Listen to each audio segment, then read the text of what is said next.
Bem-vindos à nossa análise detalhada de hoje.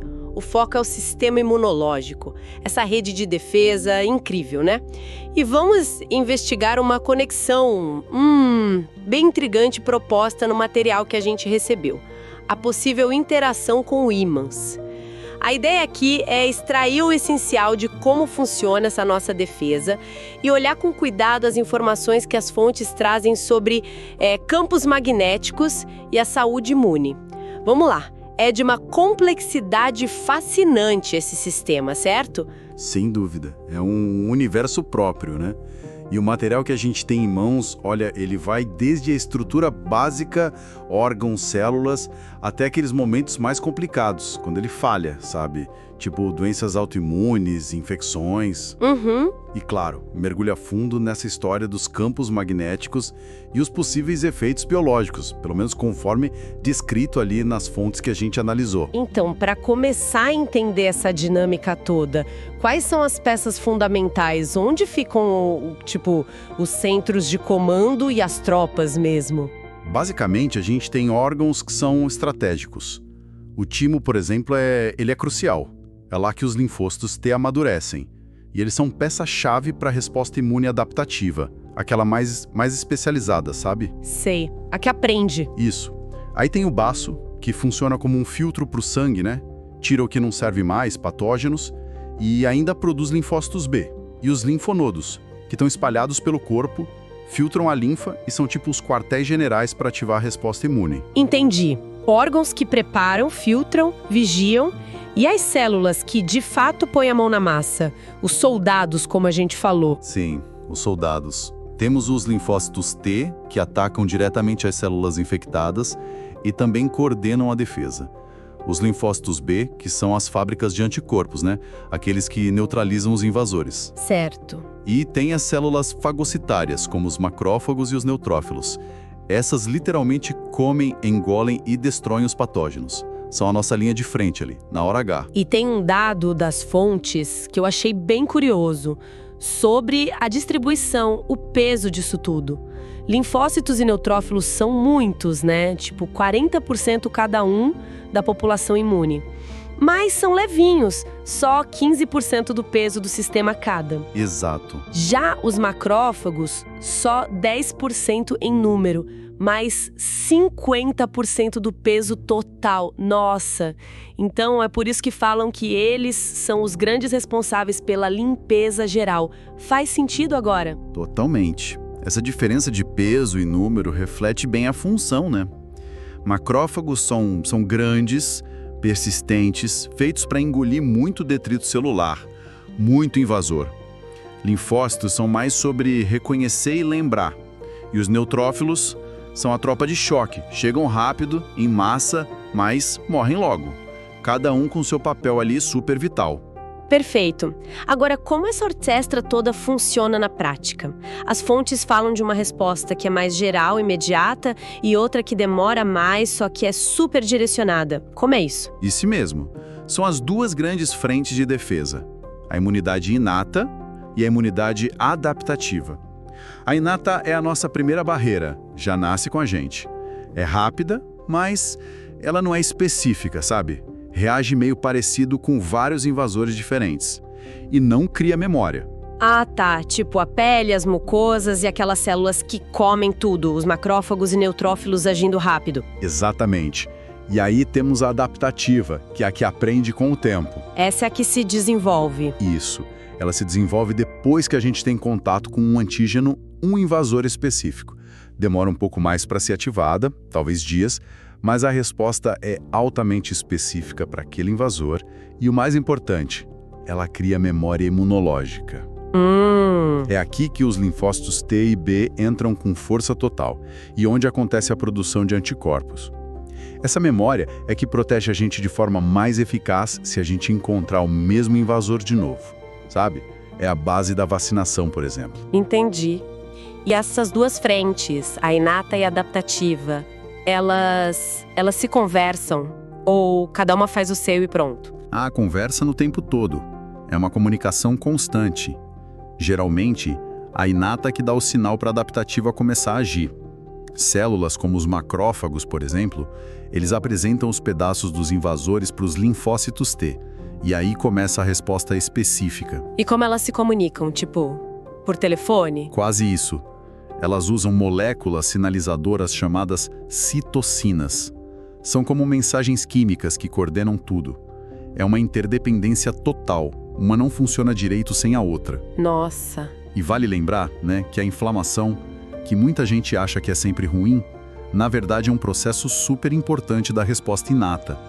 Ajuda a isolar o problema, chamar mais células de defesa para o local e iniciar a cicatrização. Que coordenação incrível mesmo. Mas, como a gente sabe, o sistema não é infalível, né? O que as fontes que a gente leu dizem sobre quando ele falha? Tipo, com o envelhecimento ou quando ele ataca o próprio corpo? Sim, existem vários desafios. Um deles é a imunossenescência, que é esse declínio natural que acontece com a idade. A gente fica mais vulnerável a infecções, a resposta à vacina pode ser menor. Faz sentido. E tem as doenças autoimunes. Aí é que o sistema perde a tolerância, sabe? Ele começa a atacar as próprias células saudáveis do corpo.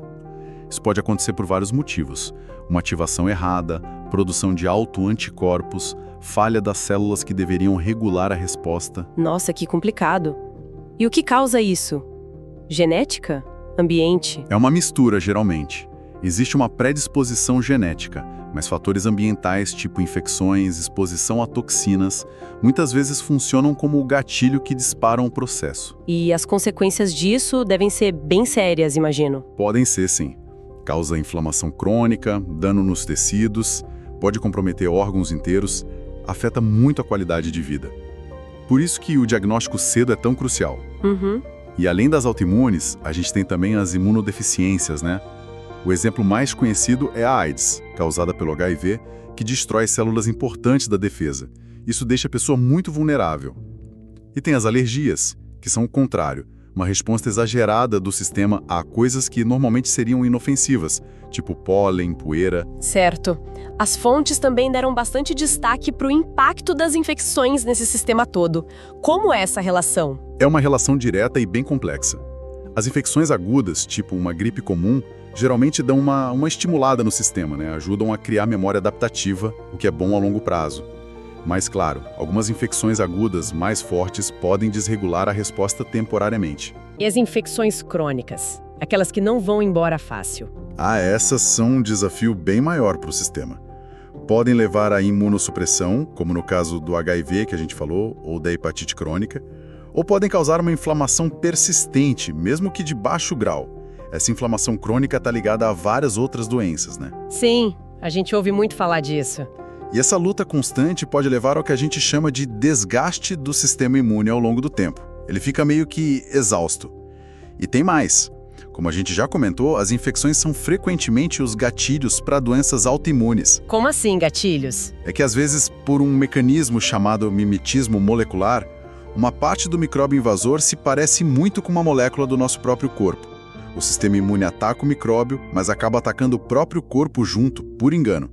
Lúpus, esclerose múltipla, artrite reumatoide, muitas têm essa ligação com infecções passadas. Nossa, que perigo essa confusão.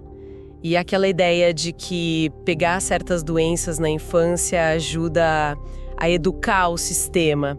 E onde entram as vacinas nisso tudo? Exatamente. A exposição a micróbios na infância, principalmente nos primeiros anos, parece ser importante para calibrar o sistema imune. Tem a ver com a hipótese da higiene, né? Uhum. A microbiota intestinal, as bactérias boas do nosso intestino também têm um papel enorme nisso. E claro, a imunidade que a mãe passa para o bebê é vital no comecinho. E a vacinação? Bom, é fundamental. Ela é a forma mais segura e eficaz de treinar a imunidade adaptativa. Ela ensina o sistema a reconhecer os patógenos sem precisar ficar doente de verdade, criando aquela memória protetora. Uma ferramenta poderosa, sem dúvida. Com certeza.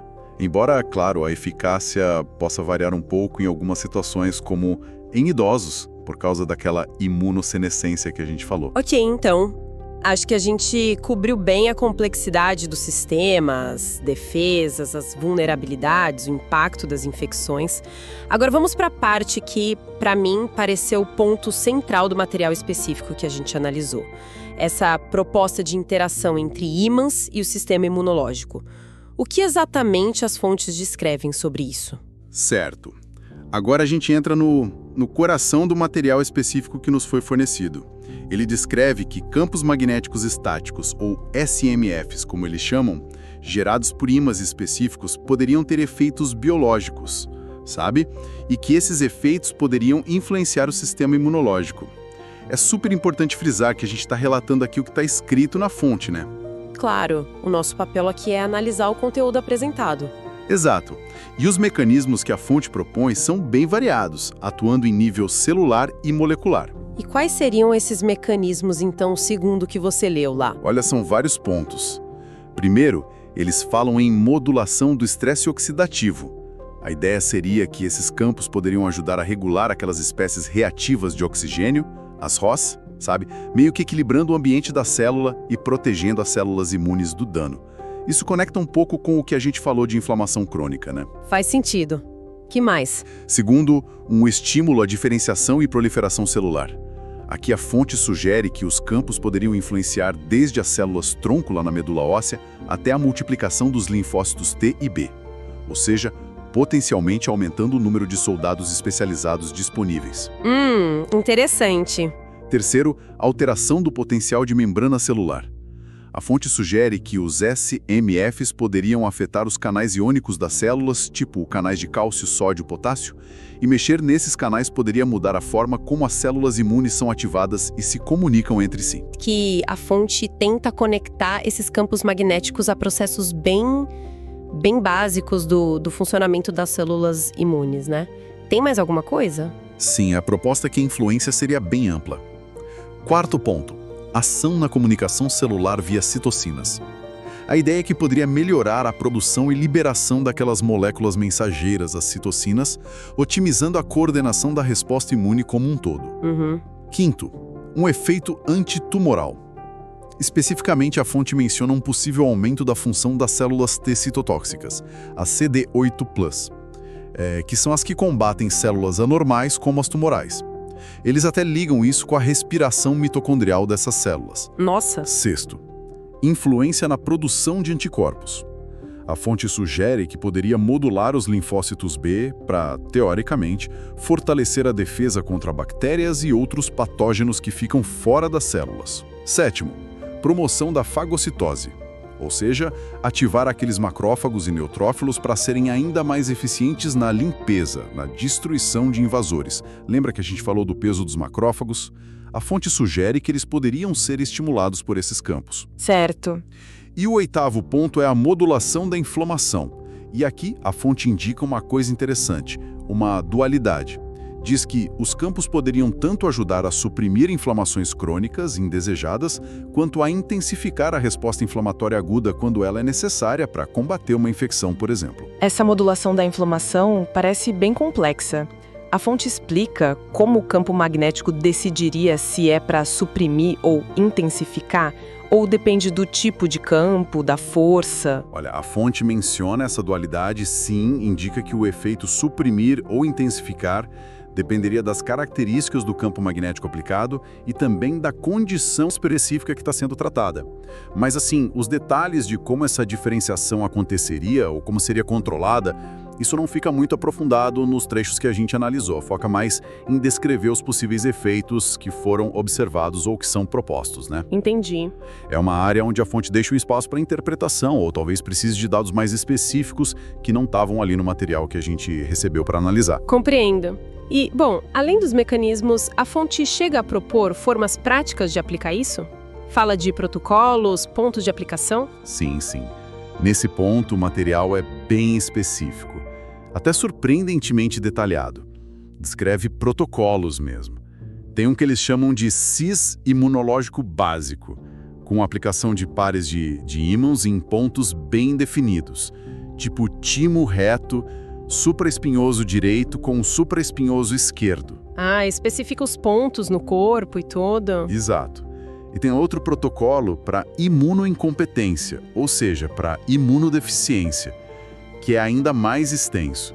Inclui pontos como pleura, fígado, nervo inguinal, mediastino, escápula, adutor, trocânter menor, vários outros, sempre especificando os pares de pontos e a polaridade, ou o lado do corpo, direito, esquerdo, contralateral. E diz quanto tempo aplicar, com que frequência? Sim, a fonte sugere uma duração de 1 hora por aplicação, com frequência semanal inicialmente, e depois uma manutenção mensal ou dependendo se os sintomas persistirem. Mas, de novo, é muito importante reforçar.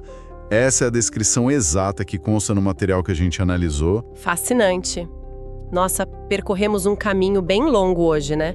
Começamos lá na arquitetura básica do sistema imune, vimos as respostas inata e adaptativa, passamos pelos desafios como o envelhecimento, a autoimunidade, o impacto complexo das infecções. Até chegamos nessa exploração dos mecanismos e protocolos que o material que a gente recebeu sugere sobre como os campos magnéticos estáticos poderiam, teoricamente, interagir com essa rede de defesa tão complexa. Desde influências bem básicas a nível celular, como estresse oxidativo e comunicação, até atividade de células específicas, como linfócitos e macrófagos, e essa modulação da inflamação que a gente comentou. Foi uma análise bem focada em extrair e apresentar as informações que estavam ali, nas fontes que nos foram dadas. Exato. E isso tudo pensando no que a fonte propõe, nos leva a uma reflexão final interessante que brota do próprio material. Se a gente aceita essa premissa da fonte, de que campos magnéticos interagem com processos biológicos a nível celular, como é que a gente poderia entender melhor a variabilidade individual na resposta a esses campos? Ah, boa pergunta. Porque as pessoas respondem diferente a quase tudo, né? Exatamente. A gente vê essa variabilidade em tantas respostas biológicas, a medicamentos, a terapias. Será que essa variação individual na resposta aos campos magnéticos poderia ser um fator-chave? Algo a ser mais explorado ou considerado numa abordagem talvez mais personalizada da saúde no futuro? Sempre dentro desse contexto que a fonte apresentou? Fica aí uma ótima questão para a gente continuar pensando. Agradecemos a companhia de todos nesta exploração detalhada do sistema imunológico e dessa perspectiva sobre campos magnéticos apresentada no material que analisamos hoje.